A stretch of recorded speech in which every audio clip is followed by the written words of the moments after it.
시편. 시편은 150개의 고대 히브리어 시, 노래, 기도문의 모음집으로서 이스라엘 역사에 각기 다른 시기에 쓰여졌습니다. 상당수는 다윗 왕과 관련이 있는데 그는 73편을 썼고 시인이자 하프 연주가로 알려져 있죠. 하지만 그 외에 다른 저자들도 많이 있습니다. 아삽이나 고라 자손처럼 말이죠. 또한 성전 예배 인도자들이나 솔로몬과 모세의 시도 있으며 약 3분의 1은 작가 미상입니다. 이 중 많은 시가 이스라엘 성전의 성가대에 의해 노래로 불려졌지만 사실 시편은 찬송가는 아닙니다. 이스라엘이 바벨론 포로가 된 후 어느 시점엔가 이 고대 시들이 수집되었고 의도적으로 배열되어 지금의 시편이 완성되었죠. 그리고 시편은 매우 독특한 구성과 메시지를 담고 있는데 이는 처음부터 끝까지 읽지 않으면 알아내기 어렵습니다. 시편이 어떻게 구성되었는지 보는데 가장 도움이 되는 건 끝부분부터 읽는 겁니다. 책은 이스라엘의 하나님을 찬양하는 5개의 시로 끝을 맺는데요. 각 시의 시작과 끝에 할렐루야라는 단어가 나옵니다. 이는 히브리어로 찬양하라는 명령이고 야는 거룩한 이름인 야훼의 줄임말이죠. 이렇게 5부분으로 잘 배열된 것을 보면 누군가가 여기에 시편의 결론을 제시하는 것처럼 보이는데요. 여기서 의문이 듭니다. 시편을 누군가 의도적으로 구성한 흔적이 또 있을까요?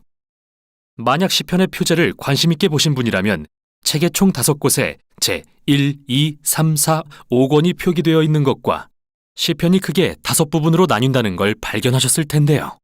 이렇게 보는 이유는 각 5부분의 마지막이 매우 비슷한 시로 끝나기 때문이죠. 마치 편집자가 추가한 것처럼요. 이런 식이죠. 이스라엘의 하나님 여호와를 영원히 송축할지로다. 아멘, 아멘. 이렇게 시편에는 결론이 있고 그 내부는 5개의 주요 부분으로 이루어져 있습니다. 이제 당연히 시편의 도입부로 가서 서문을 찾아봐야겠죠. 서문은 어디일까요? 바로 시편 1, 2편입니다.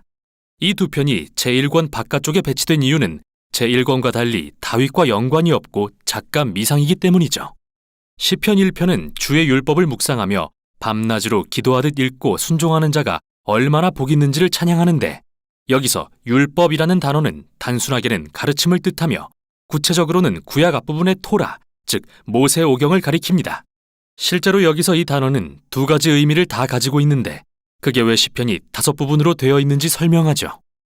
시편은 하나님의 백성이 평생 어떻게 기도해야 할지 가르쳐주는 새 토라로서 모세오경에서 원래 주어진 하나님의 율법에 순종하는 것을 도와줍니다. 시편 2편은 사무엘하 7장에서 하나님이 다윗 왕에게 주신 언약의 시적 표현인데요. 어느 날 메시아 왕이 오셔서 하나님의 나라를 세우고 열방에 만연한 악과 불순종을 치신다는 내용이죠. 그리고 여호와께 피하는 모든 사람은 다 복이 있다고 마무리함으로써 시편 1편의 시작과 같은 표현을 사용합니다. 이렇게 시편 1, 2편은 이 책이 하나님의 백성의 기도책으로서 구성됐음을 보여줍니다. 즉, 율법을 신실하게 지키려 노력하고 미래의 메시아의 나라를 기다리는 하나님의 백성들의 기도책이죠. 이렇게 2개의 큰 주제가 소개되었다면 이 2 주제를 둘러싸고 작은 책들은 어떻게 구성되었는지 살펴보도록 하죠. 예를 들어 제1권은 정중앙에 15편에서 24편까지 이어지는 시 모음을 배치하는데 이는 언약에 대한 신실함을 요구하는 내용으로 시작하고 끝을 맺습니다. 다음으로 16편에서 19편은 이러한 신실함의 본보기로 다윗을 묘사하는데요.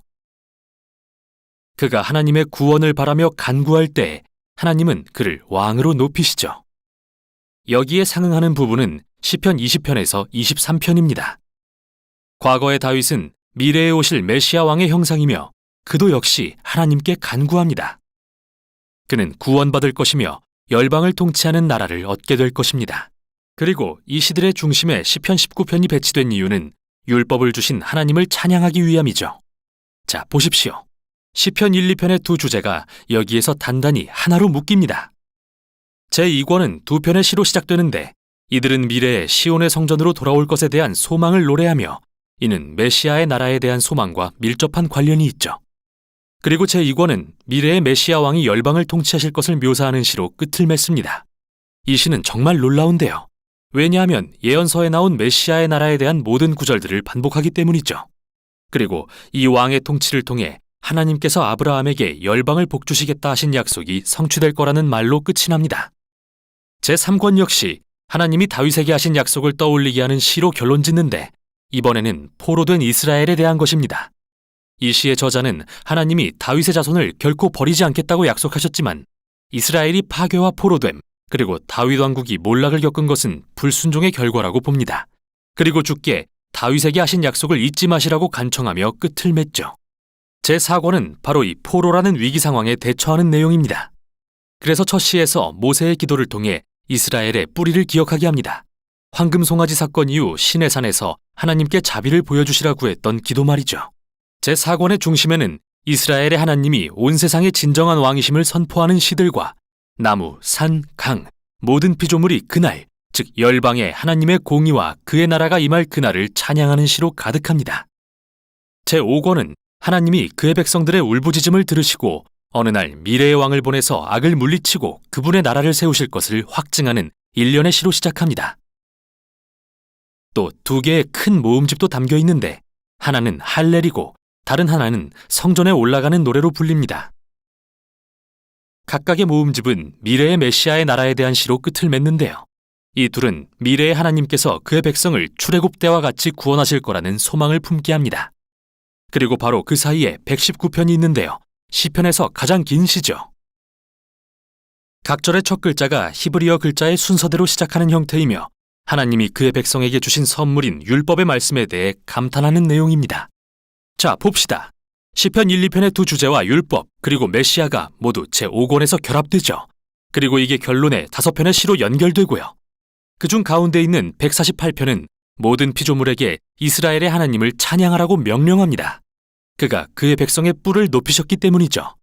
여기서 뿔은 전쟁에 승리했을 때 들었던 소의 뿔의 비유인데 이 이미지는 사무엘상 2장의 한나의 노래에도 사용되었으며 시편 132편에도 등장했죠. 뿔은 미래의 메시아 왕과 악에 대한 그의 승리를 상징하며 이 놀라운 책에 어울리는 결론이라 할 수 있습니다. 그리고 시편을 순서대로 읽지 않을 경우 놓치기 쉬운 게 또 하나 있습니다. 시편에는 다양한 종류의 많은 시가 담겨 있지만 이 시들은 모두 애가 아니면 찬양시라는 두 유형으로 나뉘는데요. 애가는 끔찍한 세상에 대한 고통, 혼란, 분노와 시인 자신에게 얼마나 끔찍한 일이 일어나고 있는지에 대해 표현합니다. 그래서 이 시들은 세상의 잘못된 부분에 주목하며 하나님께 무언가 해주시라고 구합니다. 시편에는 애가가 참 많은데 여기서 얻을 수 있는 메시지는 이야말로 세상의 악을 대하는 우리의 타당한 반응이라는 것입니다. 여러분은 애가가 시편의 앞부분인 제1권부터 3권의 주된 내용이란 것을 보시겠지만 집중해서 읽다 보면 찬양시도 가끔 볼 수 있다는 걸 알게 됩니다. 찬양시는 기쁨과 축하의 시이며 세상의 좋은 부분에 주목하죠. 그리고 하나님이 우리 삶에 행하신 일들을 이야기하며 주께 감사를 드리는 시입니다. 제4권과 5권에는 이러한 찬양시가 애가보다 많다는 걸 보게 되실 겁니다. 그리고 마침내 할렐루야의 5편의 시로 막을 내리죠. 이렇듯 애가에서 찬양시로의 전환은 심오하며 기도의 본질에 대해 말해줍니다. 시편의 가르침대로 메시아의 나라를 소망하려 할 때 우리는 세상과 우리 삶의 비극적인 모습을 보며 내면의 갈등을 겪게 되는데요. 시편은 그런 우리에게 삶의 고통을 무시하지 말라고 가르칩니다. 동시에 성경이 말하는 믿음은 미래를 내다보는 것이며 미래의 메시아의 나라에 대해 하나님이 하신 약속을 기대하는 것이라고 말이죠. 율법과 메시아, 애가와 찬양시, 그리고 믿음과 소망. 이게 바로 시편이 전하는 내용입니다.